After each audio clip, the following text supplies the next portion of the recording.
आप लोग भी आश्चर्यचकित रह जाते होंगे जब मैं अपनी टेरेस गार्डन पर ग्रो बैग में से इस तरह के बड़े बड़े कद्दू की हार्वेस्टिंग दोस्तों लेता हूँ। तो दोस्तों नमस्कार और मेरी यूट्यूब फैमिली को ढेर सारा प्यार। दोस्तों आज के इस वीडियो में आपको कवर करूँगा कि हम जो मेरे पास काफ़ी कमेंट आते हैं कि हमारे कद्दू के जो बेल है उसके अंदर क्या होता है कि फूल झड़ जाते हैं, या उसके बाद अगर फूल के बाद फ्लावर बनते हैं तो वो पीले होके, काले होके या सूख कर नीचे गिर जाते हैं दोस्तों। तो आज मैं इस पूरे वीडियो के अंदर आपको कवर करूंगा कि आप लोग भी मेरी तरह से अपने टेरिस गार्डन में या ज़मीन पर जो आपने गार्डन लगा रखा है उसके अंदर आप लोग किस तरीके से, किन किन चीज़ों की सेफ्टी रखते हुए आप अपने टेरिस गार्डन से एक अच्छे कद्दू की, इस तरह बड़े बड़े कद्दू की बम्पर हार्वेस्टिंग आप दोस्तों ले सकते हैं।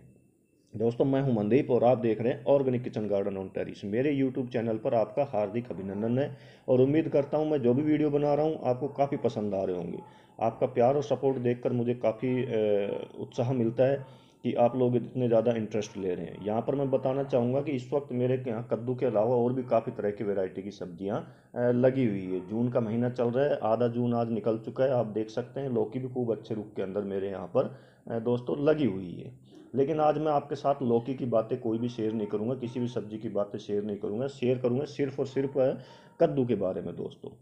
यहाँ पर मेरे टेरिस गार्डन के अंदर मैं आपको सबसे पहले तो मैं बताना चाहूँगा कि आप जब भी कद्दू की बेल लगाते हैं सिंगल बेल ना लगाए, आप कम से कम 3 या 4 या 5 बेल लगाए ऐसे। उससे हमें क्या फ़ायदा होगा कि अगर एक बेल में मेल फूल आ रहे हैं तो जुड़ी हुई बात है कि दूसरी या तीसरी बेल में फीमेल फूल आते रहेंगे दोस्तों। तो इससे हमारे क्या है कि पॉलिनेशन की प्रक्रिया कंप्लीट होती है। लेकिन ये पॉलिनेशन की प्रक्रिया मैं आपको बाद में बताऊंगा। फर्स्टली हमें क्या करना होता है, एक अच्छे कद्दू के हार्वेस्टिंग के लिए एक पोट का चयन करना पड़ता है दोस्तों।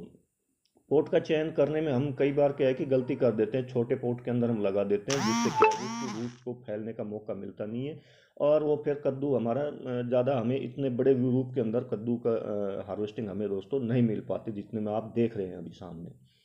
तो सबसे बड़ी मेन बात है पोर्ट का चयन। कम से कम 18 बाई 18 का पोर्ट होना चाहिए अपने पास, तभी जाकर, कम से कम बताया मैंने, इससे बड़ा आप 24 बाई 24 का भी ले सकते हैं। खूब अच्छे रुख के अंदर आपको कद्दू लगेंगे दोस्तों। इसी के साथ मैं बताना चाहूँगा सेकंड पॉइंट जो होता है पोरस मिट्टी का। आप जब तक पोरस मिट्टी नहीं बनाएंगे, मैं पोरस मिट्टी बनाने का आपको एक नॉर्मल तरीका बता देता हूँ इस वीडियो के माध्यम से, बाकी आप मेरे चैनल पर विजिट करके देख सकते हैं।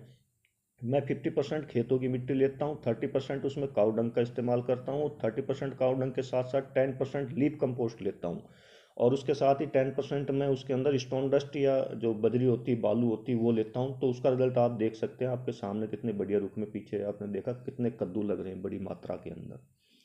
अब हमने पोरस मिट्टी बना ली तो दोस्तों इसके साथ ही जुड़ी हुई बात है कि हमें एक अच्छे बीज की रिक्वायरमेंट रहेगी। तो आप अपने नियरेस्ट जो सीड शॉप्स होती हैं, बीज की जो दुकान होती है, वहाँ जाकर आप अच्छे बीज ले सकते हैं, या आजकल तो ऑनलाइन भी आपको मिल जाते हैं। जैसे आप लोग एज यू लाइक करें। मैं तो अपने नियरेस्ट जो शॉप होती है वहाँ से ही बीज लेकर आता हूँ दोस्तों। उसके बाद जब आप बीज का जर्मिनेशन कर लेते हैं और पॉट का चयन आपका हो जाता है, बीज का जर्मिनेशन जर्मिनेट हो जाता है बीज, और आप इस तरह लगा देते हैं एक पॉट के अंदर, तो जुड़ी हुई बात है आपको पौधे के अंदर समय समय पर हर 15 से 20 दिन के बीच में उनकी पत्तियों को देखना है और पत्तियों को देखते हुए आपने उनके अंदर नीम ऑयल का, या फिर मेरी तरह नीम की पत्तियां और गिलोय को कूट कर उसका रस निकाल कर, या फिर उनको उबाल कर, जैसे मैं आधा घंटा करीब उबाल लेता हूँ उनको 1 लीटर पानी में। जब पानी आधा रह जाता है तो निकाल के छान के ठंडा कर कर उसके अंदर मैं उस पर स्प्रे करता हूँ दोस्तों पत्तियों पर, ताकि उसकी पत्तियां निरोगी रहे, किसी भी तरह का थ्रिप्स का, माइट का, जेड सीड्स का, एफिड का, या किसी भी तरह के जो हानिकारक कीट रहते हैं वो पौधों को नुकसान ना पहुंचाए दोस्तों। ठीक है दोस्तों। इसी के साथ ही मैं बताना चाहूँगा कि जब हमारे पौधे के अंदर फ्लावरिंग आनी शुरू हो जाती है, मेल फूल आए या फीमेल फूल, दोनों किसी भी कंडीशन में आपने पोट के अंदर देखना है, पानी की मात्रा को सीमित रखना है। आप अगर पानी की मात्रा को सीमित नहीं रखेंगे तो मैं यहाँ आपको खुल कर क्लियर बताना चाहूँगा, आप ज़्यादा पानी का इस्तेमाल करेंगे तो आपके फूल झड़ने की समस्याएं आनी शुरू हो जाएगी पौधे के अंदर। आप इस तरह से बड़े रूप के अंदर आप कद्दू की हार्वेस्टिंग नहीं ले पाएंगे। तो इससे सबसे जुड़ी हुई बात है कि आप पानी की मात्रा पोट के अंदर बहुत ही सीमित मात्रा के अंदर पानी दें। जब तक आपकी मिट्टी ऊपर से अप्रोक्सीमेटली 2 इंच के करीब ना सूख जाए तब तक आप उसका इस्तेमाल पानी देने में ज़्यादा ना करें दोस्तों।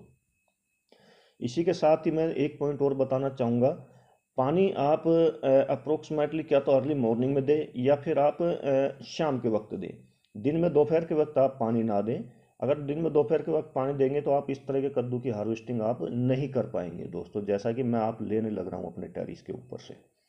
इसी के साथ जुड़ी बात एक और आ जाती है दोस्तों, कि हमारे टेरिस के ऊपर जो ओरिजिनल पोलिनेटर होते हैं, जैसे मधुमक्खी हो गई, तितली हो गई, भंवरे हो गए, ये इस तरह के पोलिनेटर अगर हमारे टेरिस पर नहीं आते हैं तो हमें जुड़ी हुई बात है कि एक दो गमले इस तरह के लगाने होंगे मैरीगोल्ड के या सदाबहार वाले, जिन पर ये आकर्षित होते हैं और आते हैं दोस्तों।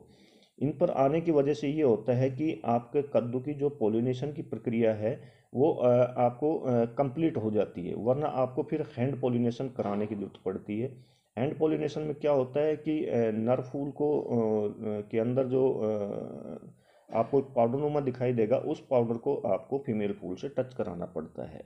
आप उसके लिए ब्रश भी ले सकते हैं पतली वाली, या आप उस फूल से आप जो अपन कान साफ करते हैं, जो स्टिक आती है रुई लगी हुई रहती है आगे, उससे भी आप थोड़ा थोड़ा हिलाकर आप उसको कर सकते हैं। ये देखिए आप लौकिया कितनी मस्त लगी हुई है ना, पूरी बेल लौकियों से भरी हुई है। लेकिन आज मैं पहले कह चुका हूँ कि हम लौकी की चर्चा नहीं करेंगे यहाँ पर, हम सिर्फ और सिर्फ केवल और केवल कद्दू की ही चर्चा करेंगे दोस्तों। वैसे मैंने आपको दिखाया है कद्दू के साथ साथ मेरे टेरिस गार्डन के ऊपर लौकी की भी बहुत ही बम्पर पैदावार मुझे मिलने लग रही है। एक ही बेल के अंदर भी काफ़ी मात्रा के अंदर देख सकते हैं आप, काफ़ी छोटी छोटी लौकियाँ यहाँ पर आपको देखने को दोस्तों मिल रही होंगी। ठीक है, यही कद्दू वाली समस्या लौकी में भी आ जाती है कि फूल पीला होके जो लौकी है वो हल्की सी पीली होके गिरने शुरू हो जाती है। लेकिन मैं आज बिल्कुल भी लौकी को लिए चर्चा करने के मूड में नहीं हूँ, तो इसको हम अभी साइड में कर देते हैं, लौकी की चर्चा को बिल्कुल साइड में कर देते हैं। तो हम आते हैं दोस्तों वापस नेक्स्ट अपने पॉइंट पर, कि जो हमारे पॉलिनेशन की प्रक्रिया है कद्दू के अंदर, वो एक्चुअली जो पॉलिनेटर होते हैं वही करते हैं पूरी। लेकिन हमें क्या होता है कि जब पॉलिनेटर नहीं आते हैं तो हमें खुद उसे हैंड पॉलिनेशन कराना पड़ता है दोस्तों। हैंड पॉलिनेशन की दशा में मैं आपको बता चुका हूँ पहले हमें क्या करना क्या नहीं करना।